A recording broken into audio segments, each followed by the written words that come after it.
ചെട്ടിക്കുളങ്ങര ക്ഷേത്ര നടയിൽ അഞ്ജലി ചെയ്തു ഞാനെല്ലാം മറന്നു. അന്തരം കൂടാതെ കാത്തരുളിടുവാൻ തമ്പുരാട്ടി നിന്നെ എന്നും തൊഴുന്നേ.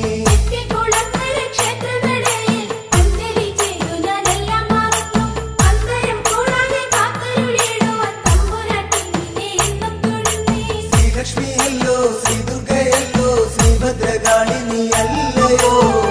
നെഞ്ചിനുള്ളിൽ നീരിപ്പുണ്ടേ ചെട്ടികുളങ്ങര അമ്മേ.